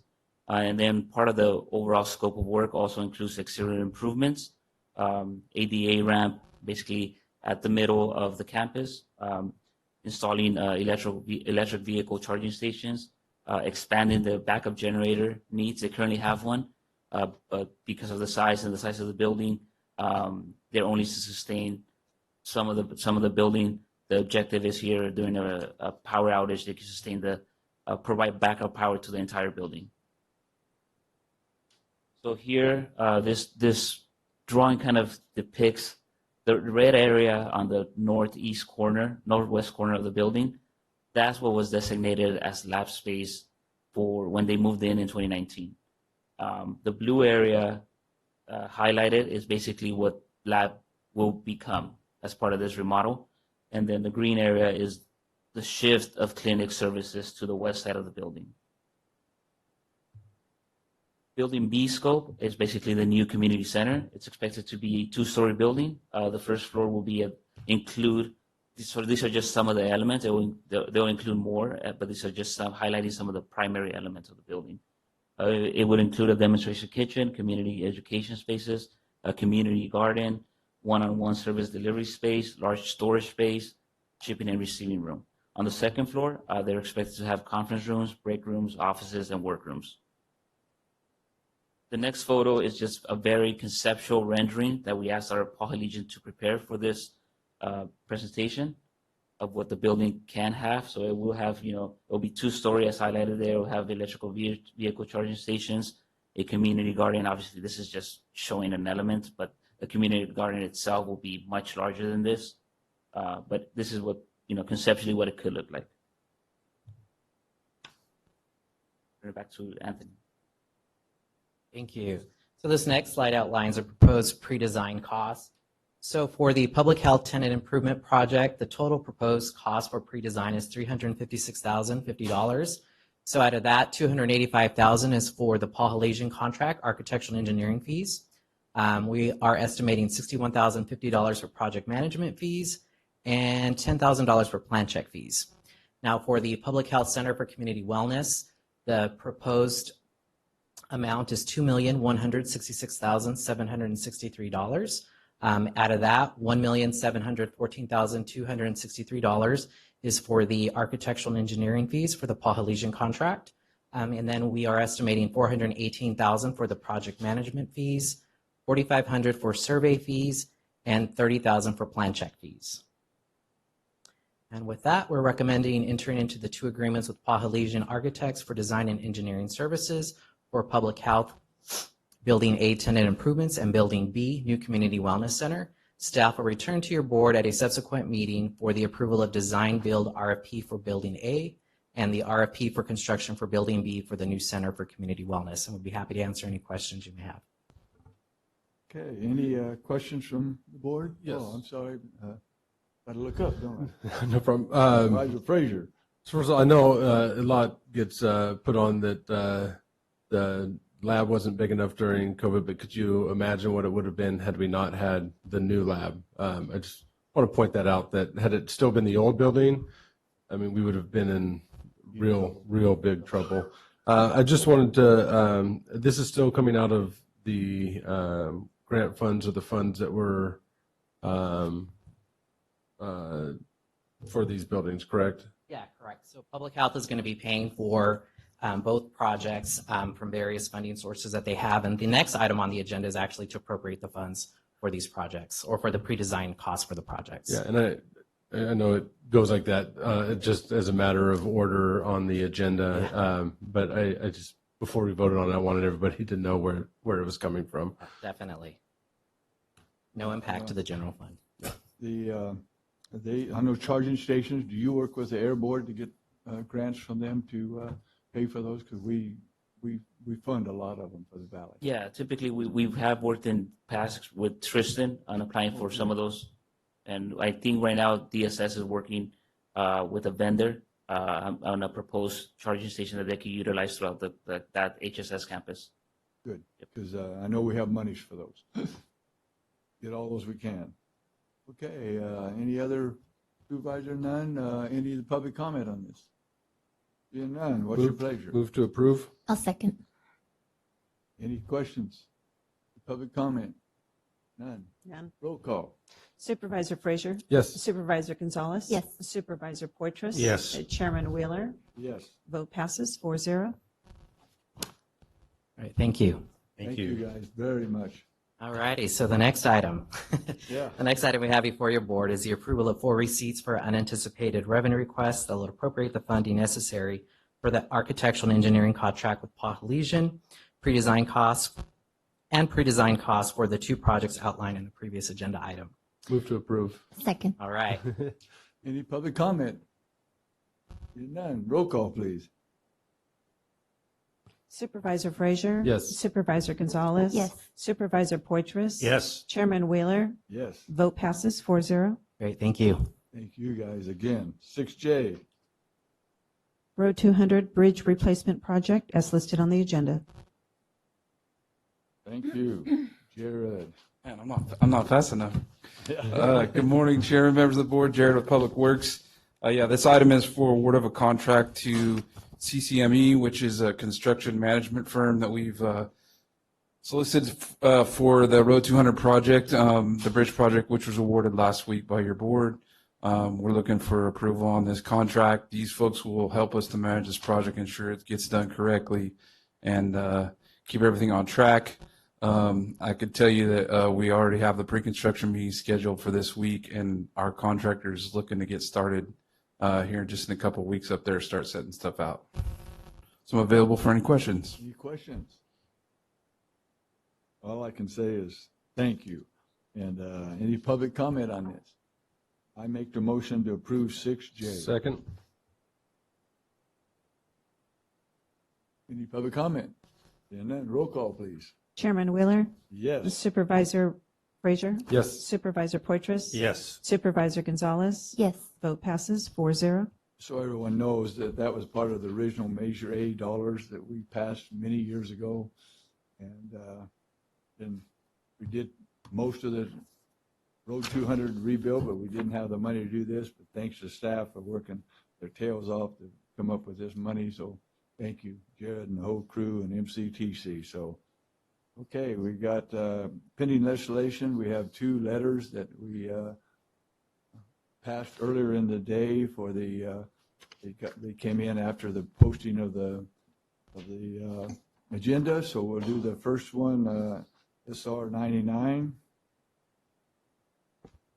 Thank you, Mr. Chairman. We've been contacted by MCTC regarding an application they're making to the state regarding Madera County reconstruction and widening of State Route 99 between Avenues 17 and 21.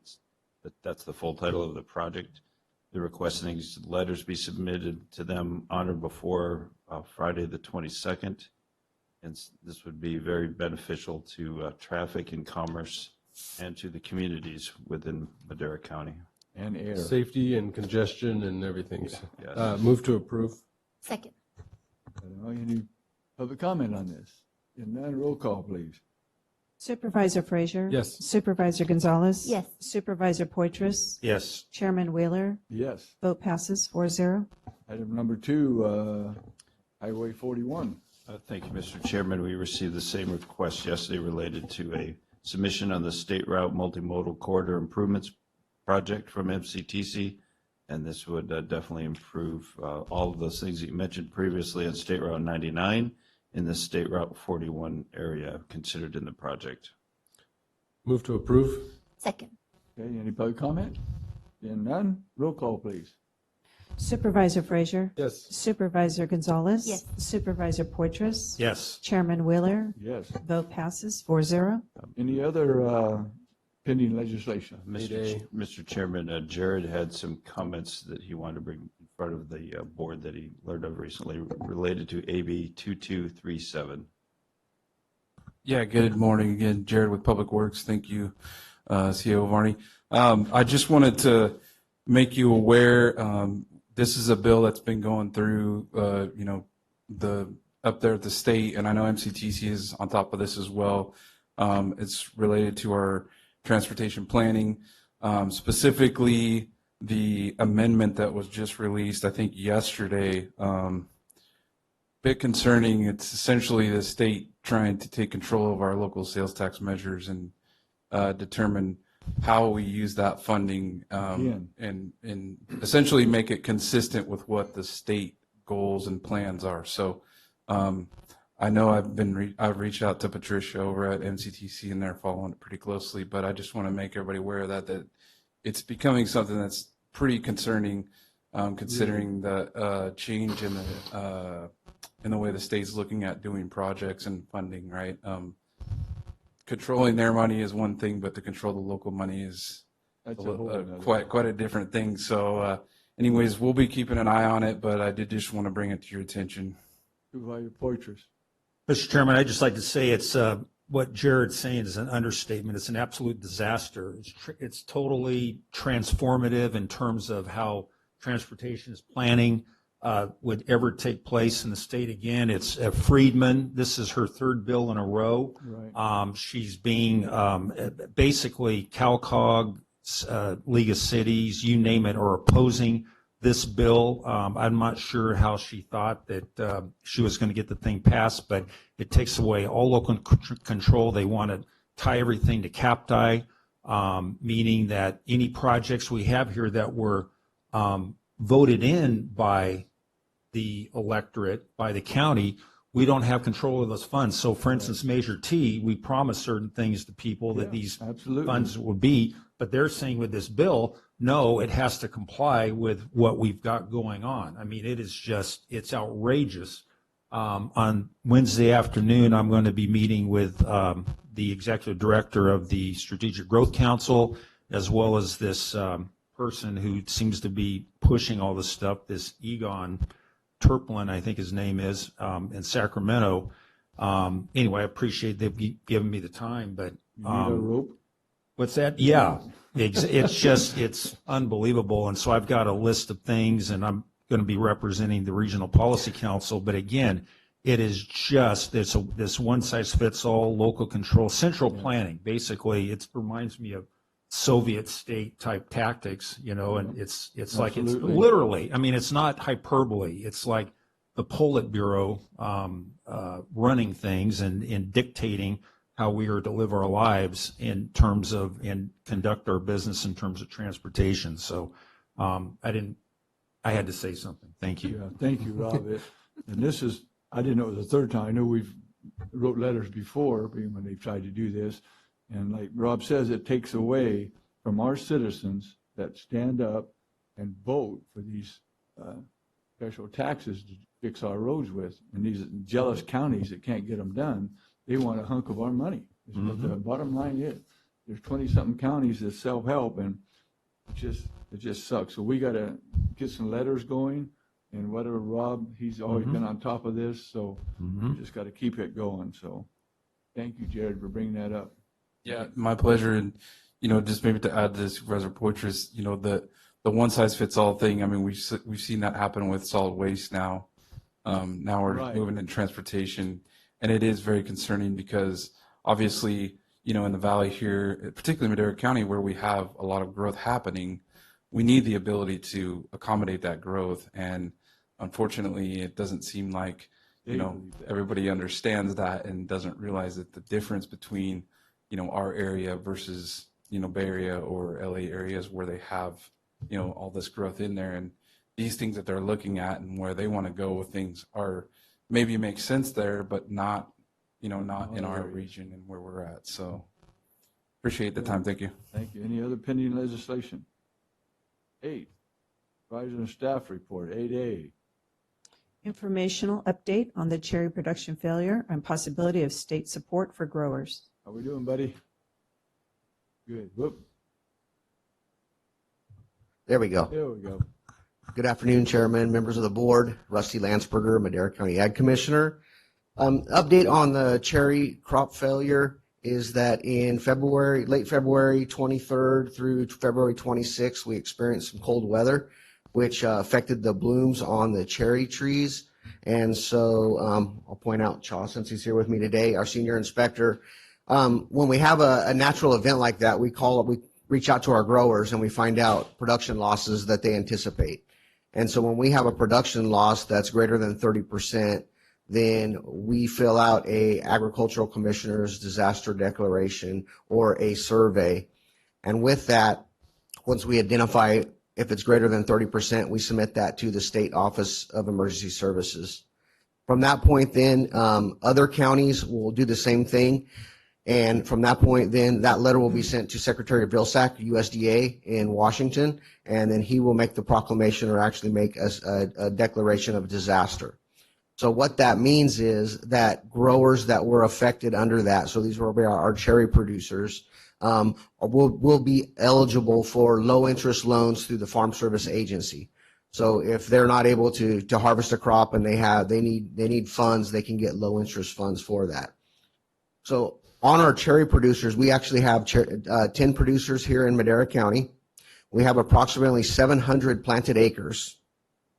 So we had actually 9 responses from our 10 growers, so that was very good. So we had 2 growers that reported a 70% loss, 1 grower that reported a 65% loss, another grower was 60%, 3 at 20, and 1 at 10. It varied across the county depending on where they were at because of the cold, because just the way the weather patterns were.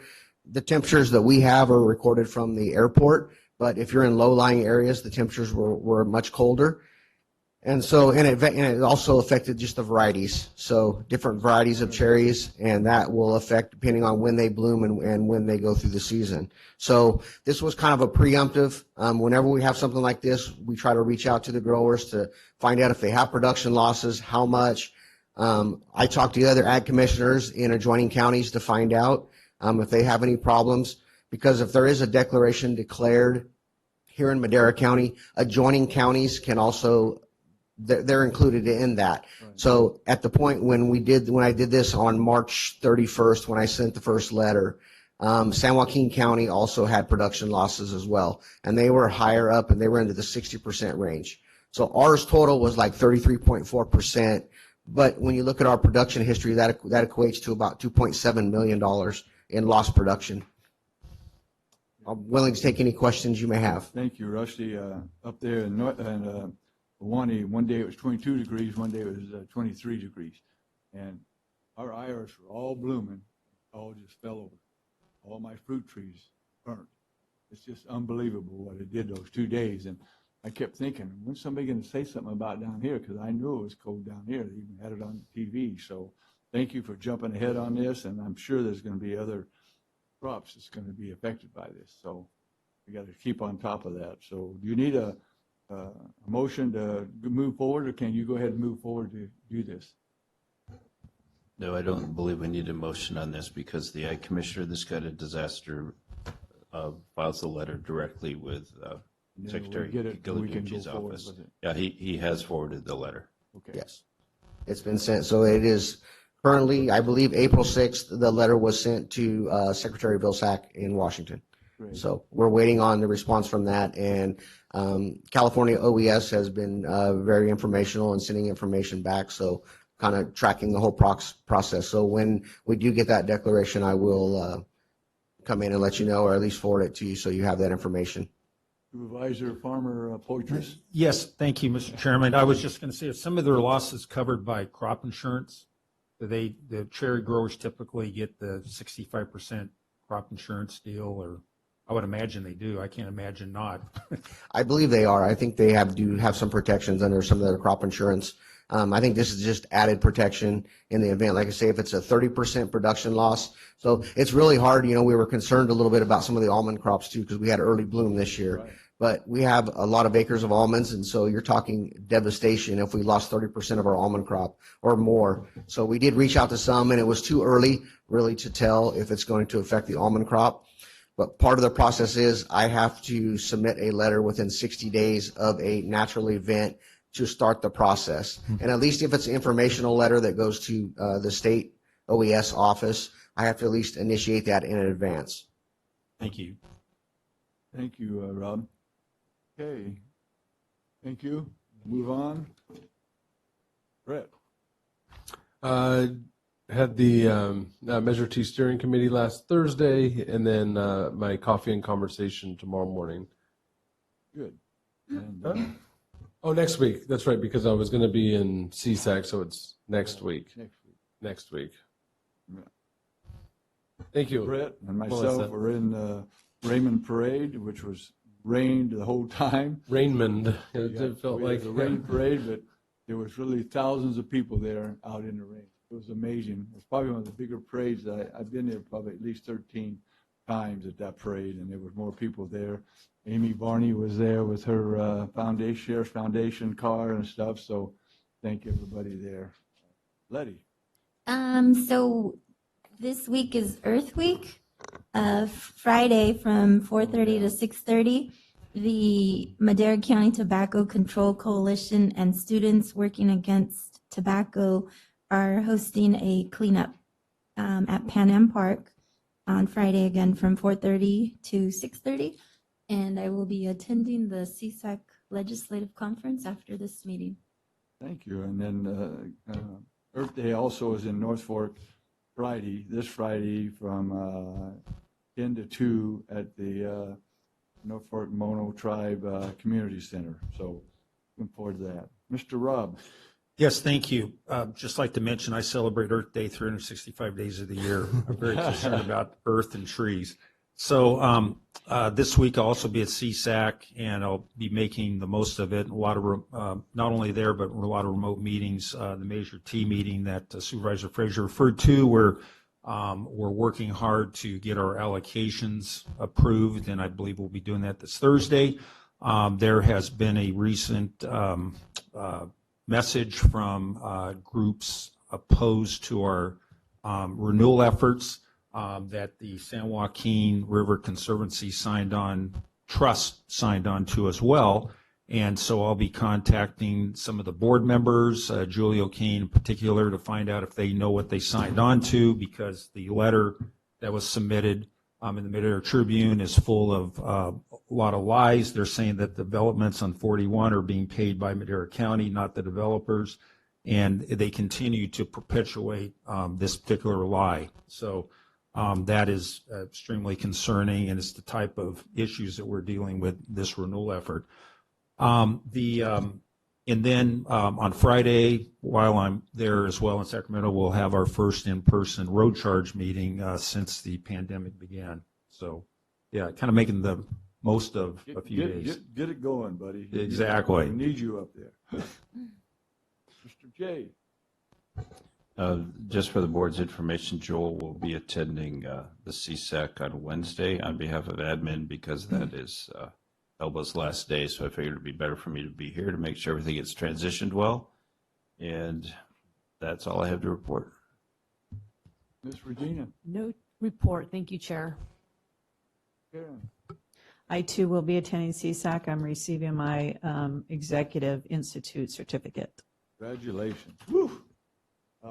Okay, we're going to adjourn. Thank you, everybody, and we'll see you May the 2nd, next meeting. Very good. At another location. Oh, that's right. I'm sorry. It'll be at Bass Lake Monday Yeah. and Tuesday. So There you go. you're welcome to come up.